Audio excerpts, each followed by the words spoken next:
good morning, folks.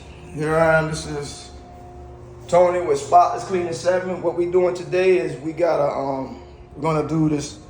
What is this? A 2-bedroom, 3-bedroom apartment here. As you can see, they're doing some repairs here. So we gotta strip the floor, and then we're gonna wax it. We're gonna first do a deep cleaning first. As you see, all of this is the before video. You gotta touch up the painting of the baseboards.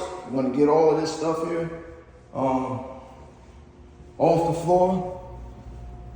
So we're gonna do a deep cleaning. You see how this is, and then we're gonna do a wax job.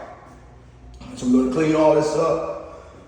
So you see, he did some of the ceiling in here. They're doing some patching here. So we're gonna do the stripping of the wax on the floor and all of that dirt. You can see the bathroom is nasty. These are the before. You see all of that nasty stuff. We replaced the tile here. Gonna get the tub nice and clean.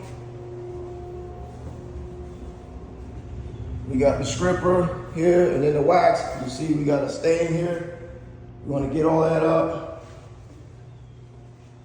A nice job up in here, nice and clean. All of that, all of the gunk where the stove was at. And we're gonna get it done, man. So there's no job too big, and there's no job too dirty. Spotless Cleaning 7. Don't forget to hit that subscribe button. As we can journey together. I'll follow you as you follow me, and we can make some good money on TikTok. Peace. May our Lord and Savior Jesus Christ bless you and your family. Hey, man, be safe. Down here in Florida, it's 98 degrees, man. We having a heat wave here. God bless you. Peace be out. I'll see you part 2. This is part 1.